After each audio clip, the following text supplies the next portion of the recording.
Time I have is 8:38. I will call to order the meeting and acknowledge the following members: Commissioner Sanchez, Commissioner Linchaco, Commissioner Duenas, myself, Commissioner Sanchez, and appearing live and in color, Mr. Commissioner Peter Roy Martinez.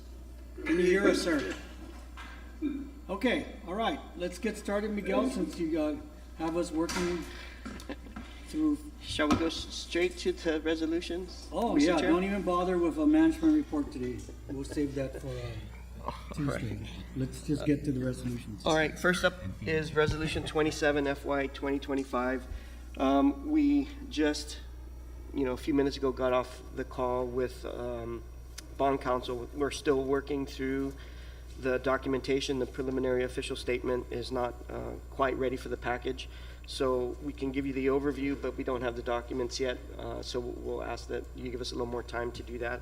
We'll try to get it done before the meeting next week, Tuesday. Why don't you just give us the highlight of the amount of money we're talking about and So as terms, if envisioned you can in- disclose that.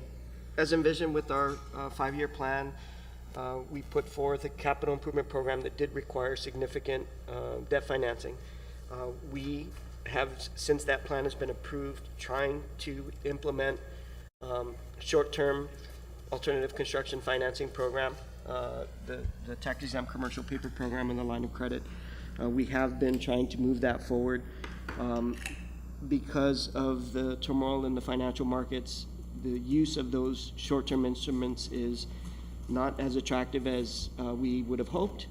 And so also, given the uncertainty surrounding the continued availability of tax-exempt commercial paper, we have been advised by the GWA financial advisor as well as the members of our finance team to proceed with a bond issuance. And so this resolution authorizes the issuance of a Series 2025 bonds. We are seeking a construction fund amount of $250 million, which will mean a par, estimated par at this time of $270 million. Of course, the final numbers will depend on what happens at the market and the demand for the bonds. But this funding will be needed to address the projects in our CIP related mostly to the new regulatory requirements on PFAS, even with the stated stance on this by the EPA and the new administration. We still need to get this work going. Also, our work under the consent decree and our water loss programs, all of those programs will be funded by the bonds that we intend to issue here. So our plan is to present this for your approval in the May meeting. As I mentioned, we're putting all of the documents together, and then this would be petitioned to the Public Utilities Commission in their June meeting. I've already met with the PUC, at the ALJ and the chairman, just to give them a heads up that this is coming down the road, and we plan to be in the market in July. Okay. But, yeah, just, the steady work as always. This is part of the financial plan. I want to say somewhere in the macro plan, the big plan is somewhere in the 600 million plus. And this is the first bite of that apple. And a big portion of it is to deal with the PFAS, if I recall. PFAS and consent decree. Right, and the new list, right. And then capitalized interest, are we going back to the traditional bond, or we're now able to do it? We are not capitalizing interest on this issuance. We are seeking deferred capital payments, which will help us towards the front end with cash flow and debt service coverage, but we are not adding the additional expense of capitalized interest. So when you say we defer, explain that. Sorry, deferred principal. So we'll only need Like to interest only? interest, and we won't start paying principal till session. Even though we draw down? Even though we're Yes, yes. And the other thing, we are pursuing simultaneously a guaranteed investment contract to minimize the negative carry on the interest. And this approach we still think will be cheaper than the traditional capitalized interest? Yes. Because we're not borrowing all the money all at once? Yes. Okay. And Okay. if the market changes, then the other tools become better available. Right. Okay. Any other questions, colleagues? Commissioner Martinez? All right. No, none. Okay.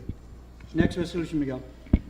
Thank you, Mr. Chair. Next resolution is Resolution 30, FY 2025, and this is seeking your approval of the interim update to our Water Resources Master Plan. As you recall, we did our last major update to the plan in 2018 that set out a 20-year planning period, which takes us all the way to 2037. Written into that were a 3-year review and a 5-year update. And so this is the 5-year update, albeit it has taken us a little longer to get this out. It was supposed to have been issued in 2024. We're a little bit behind the ball here. But it does take into consideration the several things that have occurred with the authority since the 2018 Water Resource Master Plan was published. And that includes an assessment of our progress since 2018 and all the projects that we've been able to complete. We've updated some of the information affecting our overall planning, such as population, the new posture of the military buildup, and also new regulatory requirements that have come into play since the 2018 master plan, and that includes both on the federal side, the PFAS regulations and emerging contaminants, and then locally with the proposed adoption of regulations by Guam EPA on the dieldrin pesticide compound that was in use in prior years on Guam that we now have to deal with. It also integrates the requirements of the partial consent decree that was signed in 2024. And so with all of that, we now have updated system assessments, and we've tried to work in updates to the hydraulic model that also are required under the consent decree. So some of that work has been included. And of course, at the end of all of that analysis, there is an updated capital improvement program and strategic financial plan included in the interim water resource master plan update. So this follows the same format as the 2018 master plan. It's been issued in 3 volumes. The CIP has also been updated to reflect updated cost estimates. And so the total cost of the capital improvement program through 2037 is $1.492 billion in 2023 dollars. So this planning period, as I mentioned, the interim update does not change the planning horizon. It still goes out to 2037. The funding source for this 20-year, what's left of this 20-year master plan, based on the updated analysis, it uses our existing reserves to fund 7.3% of the entire program. Revenue bonds, about 60% of the program. Grants, 6.4%. Revenues or internally funded CIP at 23.6%. SDC is less than 1%, and interest revenues will fund 2.2% of the plan. So we have provided, I think, as an attachment, the executive summary, which gives you the general overview. As I mentioned, there are 3 volumes, and we will have that link emailed to you so that you can access the full 3-volume set in PDF for your perusal. Colleagues, question?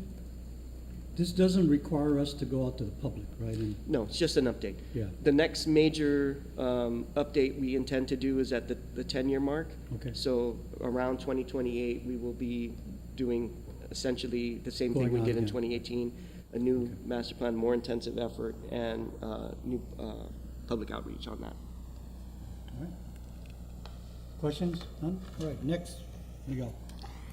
The next resolution is 31 FY 2025, and this is seeking approval of contracts for our wastewater chemicals.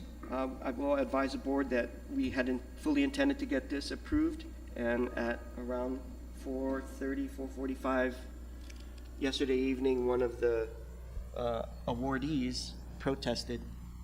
Apparently the award of there were multiple awardees based on the procurement, based on the bid, and so one of those awardees protested the other 2. So we are sorting through that, and it's more than likely we will need to table this until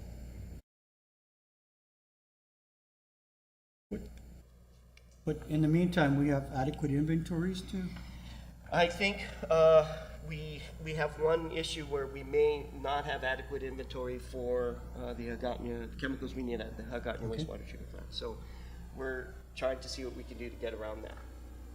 And I will give you more, since this just came in yeah. yesterday afternoon late, I have not had a chance to speak in detail about it with legal counsel. So as I mentioned, we were on the phone with the finance team this morning. So I will have that conversation and provide the board with an update before the next meeting.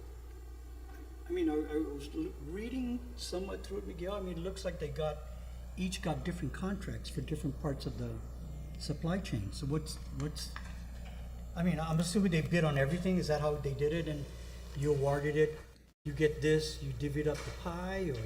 Yeah, What it's based on the specific chemicals that were submitted. Right, Everybody can't submit for everything, right. but the awards are made